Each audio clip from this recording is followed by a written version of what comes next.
So I just finished those interviews with Mark Bouris interviewing Anthony Albanese and Peter Dutton ahead of the election this year on his show Straight Talk.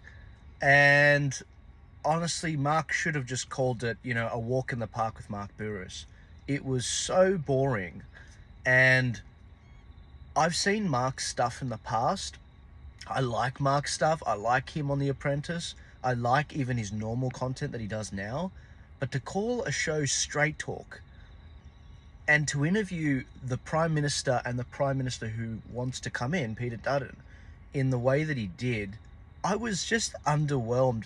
Not with Albo or Peter Dutton, on the interviewer. I was so bored out of my mind, and maybe that's what he was going for. But mate, don't call it Straight Talk. Like, maybe call it a walk in the park with Mark Bouris. I was just, I'm pretty annoyed about this, because Mark is one of the few people that is in the alternative media that has his own platform and has been granted this interview with the Prime Minister and maybe the Prime Minister-to-be, Peter Dutton. And to ask some hard-hitting questions is something that's totally up Mark Bouris's brand. It's right down his alleyway. And it's really frustrating, because like a guy like me, a guy like Primod, a guy like Rukshan or Ravi, they won't be able to get interviews with these guys. They won't. But Mark Bouris can. And it's a shame to see that it wasn't a harder interview. I watched a third interview, and it was Pauline Hanson on this other podcast as well. And it was an hour and 40 minutes, and it only came out this week, and it did so well. She did really well in it. And there's a reason for it. There's an equation for it. Before some of you guys say, "Oh, Joel, you'd say that because you're a shill for One Nation." Well, I'm not. I back all the freedom parties. It depends who's running in every seat. But when it comes to seeing how the election interviews went, when someone's looking for an interview, they want value out of it. They want to know how like, I feel better having watched this, basically. And watching Mark Bouris' interview called Straight Talk, it was just, I don't know, it was just such a wet lettuce, and it was just freaking boring. And look, you might say, well, what do you expect, Joel? It's politics. It's like, no, I've watched Mark's stuff in the past. It's interesting. And political interviews can be interesting. In fact, the Pauline Hanson one was very interesting. Forget about Pauline for a second. Forget about her. In Canada, in the USA, obviously the US election is like the peak of crazy in terms of politics. But even in Canada, Pierre Poilievre, he's the alternative Prime Minister. He sat down with Jordan Peterson for 2 hours, and it was riveting. It was interesting. It was funny.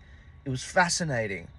And it's not even my country. I've never been to it, but it was really fascinating.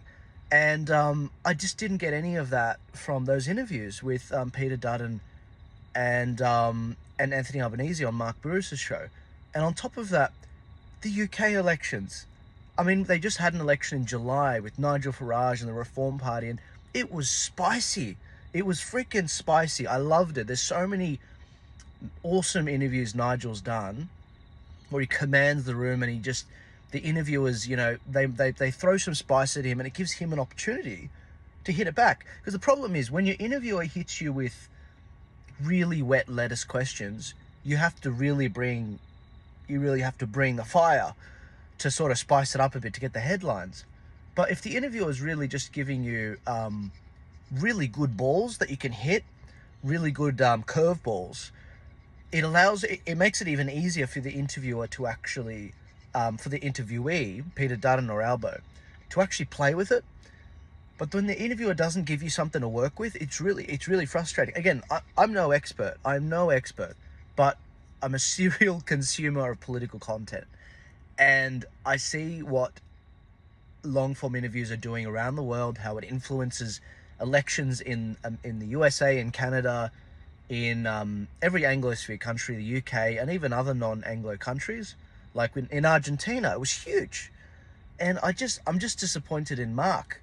Don't get me wrong, not a fan of Albo, not a fan of Peter Dutton, but I was looking for something, and I like to think I'm pretty fair. I give credit where it's due, and I don't know if Mark heavily just watered it down or maybe there was editing in it, just so that he could get the interview, because he had to make sure that he had friendly enough terms for Albo and Dutton so that they would agree to the interview. But I just was serially disappointed in Mark Bouris. Again, huge fan of Mark. I love his work. I'm not here to just bash him because I obviously do my own content creation.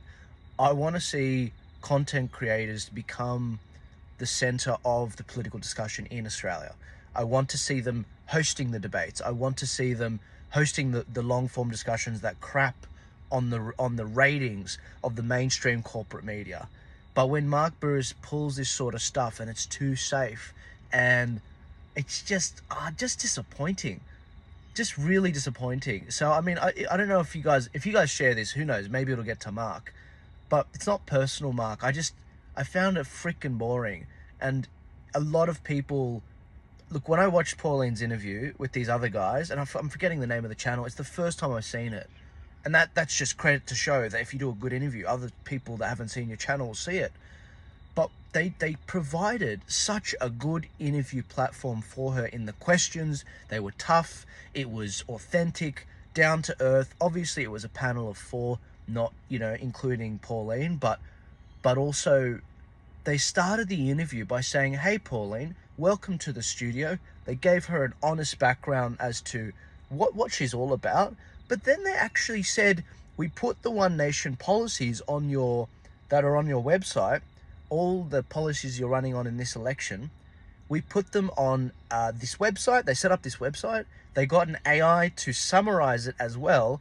And they converted the whole thing into an audio podcast so people can consume the entire One Nation policy platform, what they're running on, in audio form as a podcast platform. That's value, and it costs almost nothing to do.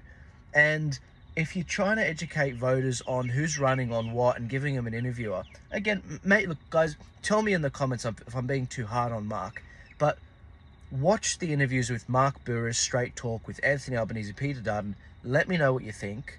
If you get a chance to watch this interview with Pauline, I'll link that as well in the comments. But man, there was no gusto, there was no luster, it was just freaking boring.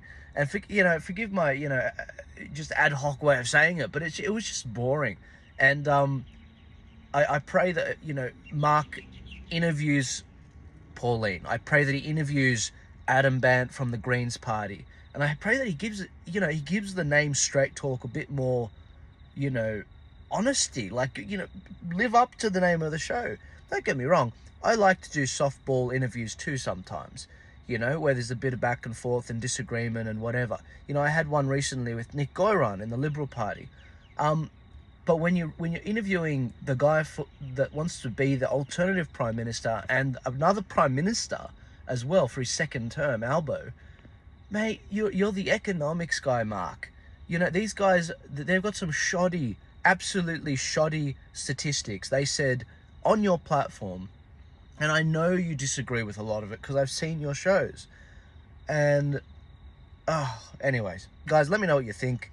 If you get a minute this weekend on Sunday or whatever to watch it, check it out. I'm curious what your thoughts are. Again, I pray that they do more interviews. I mean, they were very instrumental in the US alternative media interviews, and the White House is now starting to have alternative media people in the White House. And I'm curious what you think, because public discussion online is becoming a thing in a big way, and it's starting to become bigger than corporate media. And as things shift, it's important to me to see that Australia can enjoy the fruits of that as well as other countries are as well, around the world. And I'm very eager to see that happen. Anyways, let me know what you think. Mark, I've said this with all love and respect. I pray that, not telling you how to run your ship, but I've just got to be honest, man. I've got to give you some straight talk. I was really disappointed. I thought it was going to be a bit more of a straight talk, honestly. But anyways, have a good weekend, guys. Take it easy. Love you all. See you on Monday.